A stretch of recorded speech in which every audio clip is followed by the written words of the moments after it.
Hello and welcome to the 114th Il Lombardia, a unique midsummer edition of what is traditionally the end-of-season race of the falling leaves.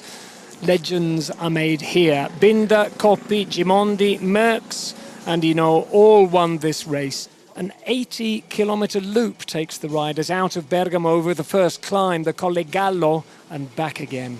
The next 70 kilometres west and northwest deposit the peloton at the foot of the most spiritual ascent in Italian cycling, up to the Madonna di Chisallo chapel. George Bennett now from Fuglsang. And Bennett's gone now. Well, that is why Fuglsang seemed to be drifting off to the left. Fuglsang's gone, and Bennett has gone with him.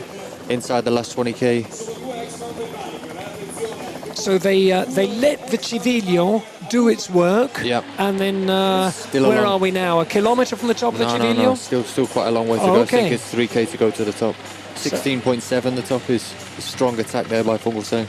And Bennett was on the other side of the group and keeping a close eye. So Bennett, we know he's got fabulous legs from the Gran Piemonte, and these two, and he moves to the front. Looks like Nibali's chasing behind. If Vlasov can come across, which he has, now we have two Astana and one Jumbo-Visma. Well, it's a fascinating endgame, isn't it, Steve? And a great race we're watching, getting thinner and thinner and thinner. But Bennett goes again, and Fuglsang still with him. Long look over his shoulder. Perhaps Fuglsang feels like he can do him in the sprint. I don't know.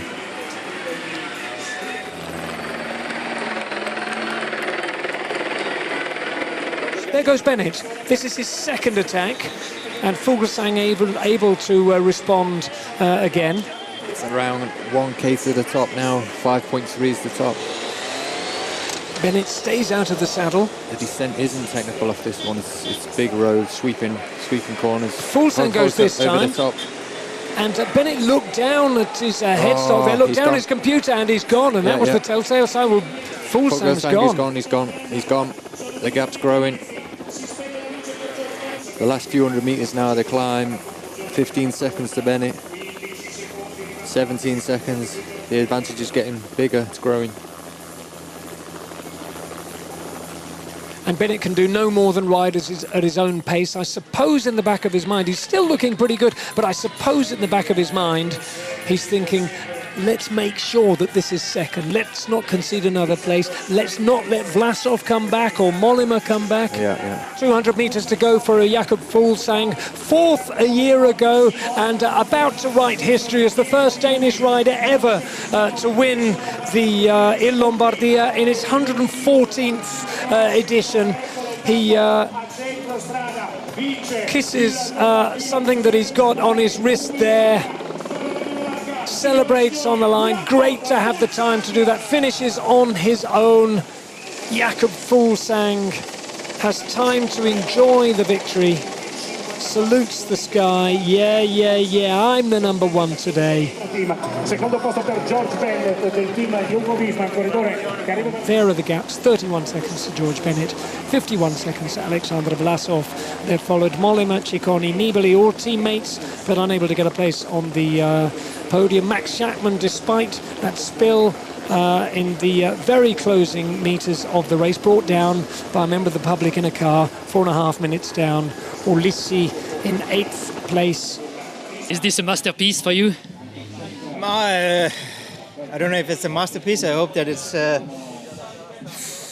is not the last one I win, but I'm super happy that I could profit today from the form I've had here in the beginning in this let's say new part of the season, and I knew that I would have a good chance today, and we had a super strong team, but it's never easy to win, and you need to be lucky. You need to be at the right place at the right moment, and you need to have the right day, because, as you said, we were going really fast the whole day.